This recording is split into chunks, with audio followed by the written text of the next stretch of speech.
Hello, very good morning to all. I am Himanshi GAUTAM on behalf of my team from Atal Bihari Vajpayee Indian Institute of Information Technology and Management, Gwalior. And I'll be giving a overview of my survey paper on area exploration by multi-robots. As we all know, single robots are very less effective while exploring the area. So we have moved to multi-robots, which not only increases the area efficiency but also decreases the amount of time which is generally put on by this single robot. These we have seen this multi-robot is used in a number of ways. They are used in many areas like in while rescuing operation and in many real-time applications. So we have seen this like multi-robot is used everywhere, and it's a very crucial research area. Most of the researches are going on this same topic. This multi-robot, using the multi-robot, a much faster area can be explored in a very much faster way. Next we'll see the divisions, means how the approaches are used and how the division is done for doing the area exploration. First we have this Socratic approach, followed by cellular, probabilistic, market-based approach, and finally we'll be seeing this multi-hop, tree and hybrid approach. To start with, first we'll see what happens in this Socratic approach. It's divided into two parts. First is sensor data and odometry, next is molecular and informative. What happens when a robot first senses the environment? It checks the real environment, it creates a perception of it, means where to move and how to move. Then according to that, where are the obstacles, and using this information it creates a local map, and with the help of that it localizes itself. After that it creates a global map, and with the help of that global map it restricts its movement, robot's movement, and that is called the motion control. The very first approach is in this Socratic, it's sensor data and odometry. What happens here is this is the one of the very basic approach, and it is an online method for a maximum likelihood estimation, and here computations are generally distributed. Next we'll move to this molecular and informative, which was proposed by Battalion, and these two are also very simple approaches. First we see informative. Here robots spread out in coordinated fashion. Each robot has an identity within a group, whereas for the second approach like molecular, it's more simplistic, means like it's more simplistic than informative approach, and here robots act individually and they disperse in a very repulsive manner. In informative approach, robots coordinate with each other so that they can maximize their local network, and in molecular approach direct communication is not used here in this molecular approach. Instead only vision approach is used, which is not the same for this informative approach. Next we'll move on to cellular approach. In cellular approach it's mostly like a biological approach, means certain things can be derived from biology or human nervous system. In this, first we have this ant walk and then the irada. What happens here in ant walk, the whole structure is divided into a type of grids, and in that grid like an ant moves, an ant covers an area, how the other ant knows that it has to follow the same path. The ant leaves some amount of scent on the floor. This scent is also called as pheromones. Here for the robot case, that pheromones in the form of maybe in the form of odor, heat or color traces, it may be any one of them. And this main feature of these traces is that they evaporate with time. They have a decay rate which is associated with these pheromones. And then we have this irada. It's mostly like our very nervous system. A large number of robots are used to model out of it, means it controls a very much large number of robots, and it has it's done via stochastic process, and it performs learning out of it. Then third approach, we'll move to third approach, which is this probabilistic approach. This probabilistic we'll see this frontier based exploration, which was given by Yamuchi in the year 1998. What happens here is robot they share perceptual information and make probabilistic judgments, but they have maintained their separate global map. They have their separate global map, and also they maintain this judgments, and then they take independent decisions about which area to explore and where to explore.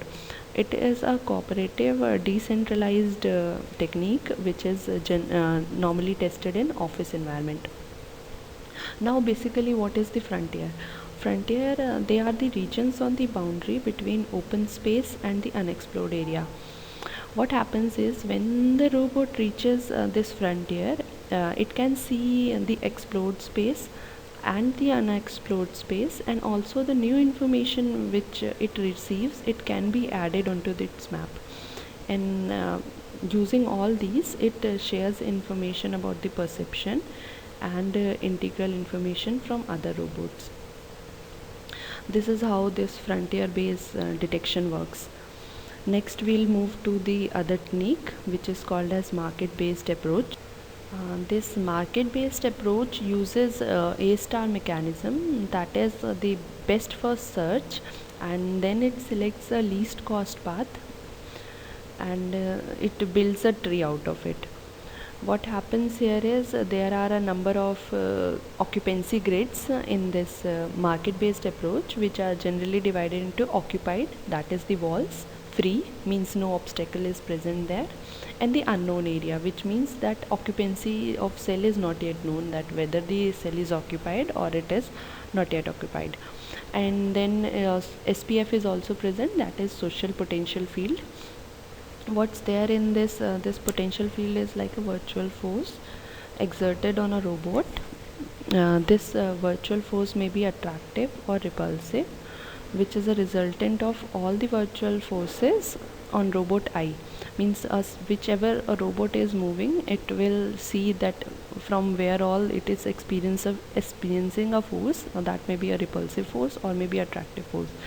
And these virtual forces between the robots are generally asymmetric, which means makes this scheme more flexible, means the scheme for the global planning more flexible.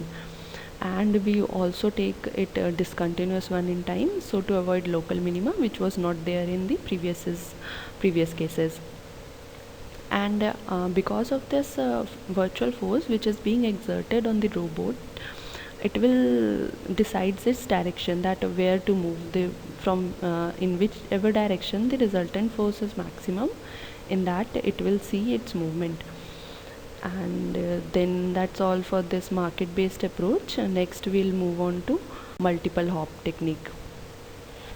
As we can very well experience from this name multiple hop, the robot takes hops, like in a general wireless cases, it hops means it takes positions, in that means from first place it can move to third place, fourth place, and likewise. For this, in this multiple hop, major concern is this capacity enhancement, as well as the next, this multiple hop is related to this capacity enhancement as well as the coverage expansion. Each robot is equipped with sensors that can detect walls and paths, means whatever wall is coming as an obstacle and the paths on it, and whichever path to follow. This also works on single frequency channel, that is all robots share map information via a single radio channel. This robot has already have a map with it while it moves. The robot has this probability to travel in 4 directions, like front, back, left and right. What actually happens here is, in hop to hop communication, a robot may be either treated as a source node, like a robot which has the data, and the information is in the transmitted mode. Like for transmission, it has 1 minus p probability, and in receiver mode, it has pre probability. When source node is in the transmission mode, it sends data to either a relay or a robot node or the destination node. When the source is in the receiver mode, its actual work is to receive the data. And this is all what happens in this multiple hop approach. Next we'll move to the sixth approach, which is tree and graph approach. In tree and graph approach, we have these four categories. First is centralized, decentralized, transparent, and opaque. First is centralized, and what happens in this centralized, there is a central server, and it checks the motion of all the robots. Like every robot will send its information, its map to the central server, and central server will instruct it what to do in the next process. And decentralized is just the opposite of it. There is no central server present at the back end, and they'll take individual decisions like where to move and how to move. This will be done in the decentralized manner. Next is transparent passage. This is mainly related to the edges. Like when a robot moves, it need not move to the farthest end. It will automatically know that the farthest end is a dead end, or what means the robot would no longer be able to come back. This is what occurs in this transparent passages. Means the robot has no robot is not required to travel to the very far end, because that edge is already transparent, and which is not the same in this opaque passage, because robot has to travel to the very far end to see if to explore that area and to see whatever thing is present there. Next we'll move to our last approach, which is the hybrid approach. This hybrid approach is a combination of centralized approach as well as the decentralized approach. It combines clustering and generic algorithm. And this SLAM is simultaneously localization, area, and mapping.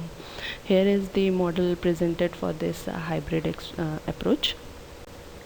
Then we'll see this research gap, what all the research gaps are there in the existing with the existing techniques. In every technique, we have seen that robots come back to the starting point, which increases the exploration time to almost double. Like in depth first search or breadth first search, it's like twice the number of edges, so it automatically increases the exploration time, which can be the solution for it is like it can be done like robots need not come to the starting point. It may go till the leaf nodes and just stay there, so it may reduce the exploration time to almost half. And like for every level we have a single server. We can have a single main central server for every level. Like in a tree, for every level we may have a central server and 1+1 redundancy. With the 1+1 redundancy, like in case one fails, the other robot may take its place. And there are many problems, like when robots interact, there is a problem with the communication bandwidth, which affects the performance of the system. And also there is some amount of friction which robots feels when it is moving on certain path. Then these are all the research gap, and then we'll see in conclusion, like single robot has led way to multiple robot exploration technique. Multiple robot decreases the time in which the robot can perform a particular task. And robots they share information with each other or with a central server, and this is how the complete exploration process is done. They might create a map out of it, they might create a tree out of it, or they may divide the exploration area into grids. This is the main techniques by which the robot leads to exploration. and these are the references which are used here in this presentation. And thank you.